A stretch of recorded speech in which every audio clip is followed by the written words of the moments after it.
Hello students, welcome to my channel. हम लोग हैं इरोडो सॉल्यूशन सीरीज़ में और सॉल्व करेंगे मैकेनिक्स से प्रॉब्लम 1.63। स्टार्ट करते हैं। The following parameters of the arrangement of figure 1.11 are available.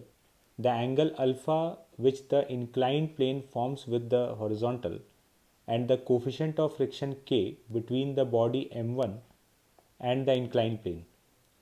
The masses of the pulley and the threads as well as the friction in the pulley are negligible, assuming both bodies to be motionless at the initial moment. Find the mass ratio m2 by m1 at which the body m2 first starts coming down, second starts going up, and third is at rest. तो हम लोग को ये एक diagram दिया हुआ है। इसमें M1 और इंक्लाइन प्लेन के बीच में फ्रिक्शन है और हम लोग को M2 बाई M1 का रेशियो कैलकुलेट करना है। उसके लिए कुछ कंडीशंस हम लोग को गिवन है, 3 अलग अलग कंडीशंस है, उसके हिसाब से कैलकुलेट करना है। तो फर्स्ट पार्ट को देखते हैं। M2 बाई M1 कैलकुलेट करना है। अगर ये M2 नीचे आना स्टार्ट कर दे, स्टार्ट्स कमिंग डाउन, तो अगर ये M2 नीचे आ रहा है तो M2 बाई M1 का क्या रेशियो पॉसिबल है, तो समझते हैं।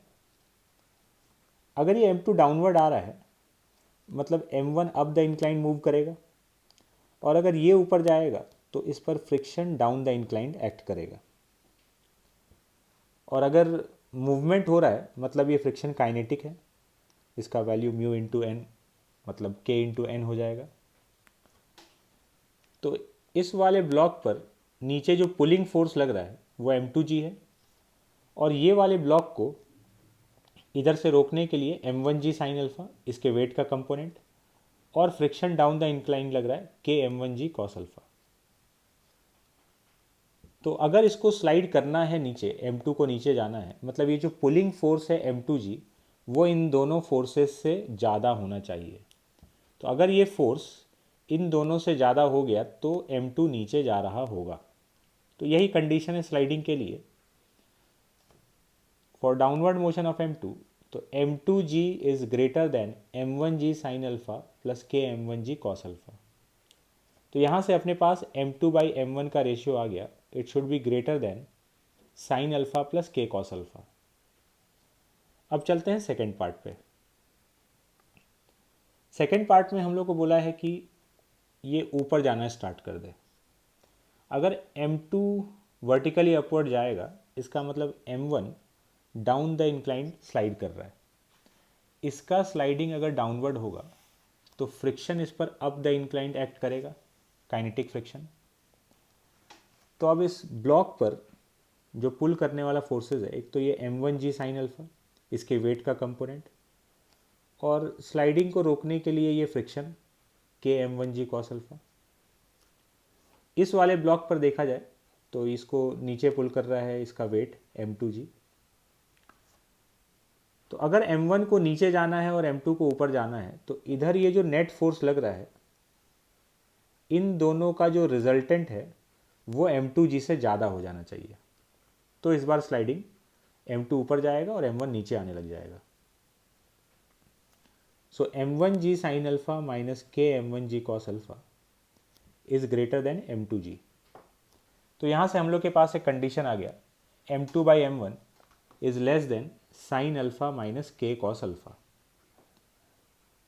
थर्ड पार्ट में हम लोग को हम लोग को बताना है कि स्टेशनरी रहने के लिए क्या कंडीशन है। ये ब्लॉक रेस्ट पर रहे।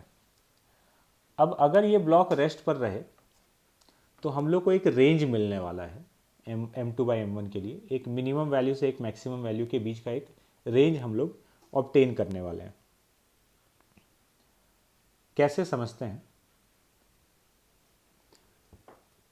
हम लोग को कुछ केसेस कंसिडर करना पड़ेगा। 2 टाइप का सिचुएशन हम लोग कंसिडर करेंगे। जैसे इस ब्लॉक पर देखा जाए तो इसका वेट M2G डाउनवर्ड, और इस ब्लॉक का जो वेट है M1G उसका इधर कंपोनेंट आ रहा है M1G साइन अल्फा। अगर हम लोग ये कंसिडर करें पहला situation case 1, M2G is greater then M1G sine alpha, थोड़ी देर के लिए फ्रिक्शन को अवॉइड कर लेते हैं, मान लेते हैं कि फ्रिक्शन नहीं है। तो ये M2G अगर M1G साइन अल्फ़ा से ज़्यादा हो गया तो ये ब्लॉक नीचे आने का टेंडेंसी रखेगा, तो ये वाला ब्लॉक ऊपर जाने का टेंडेंसी रखेगा। और फ्रिक्शन अवेलेबल है तो अब फ्रिक्शन स्लाइडिंग रोकने के लिए इस तरफ डाउन द इंक्लाइंड एक्ट कर रहा है। ठीक है, फ्रिक्शन इधर एक्ट कर रहा है। अब ये फ्रिक्शन कितना भी लग सकता है, जितना रिक्वायरमेंट होगा सिस्टम को रोकने के लिए उतना एक्ट कर रहा होगा। तो हम लोग फोर्सेस बैलेंस कर देते हैं। इधर जो पुल करने वाला फोर्स है और इधर जो फोर्सेस है ये इक्वल रहना चाहिए, तो सिस्टम में मोशन नहीं होगा। For equilibrium M2G is equal to M1G sine alpha plus F. तो M1G sine alpha plus F equal to M2G। तो यहाँ से फ्रिक्शन फोर्स का वैल्यू हम लोग के पास आ गया M2G minus M1G sine alpha. अब जो फ्रिक्शन है, friction is always less than equal to limiting friction. ये लिमिटिंग फ्रिक्शन का वैल्यू लिखा हुआ है। So friction is less than equal to limiting friction K_M1G cos alpha. तो ये फ्रिक्शन का वैल्यू हम लोग यहाँ पर पुट कर देते हैं, एक इनइक्वालिटी बन जाएगा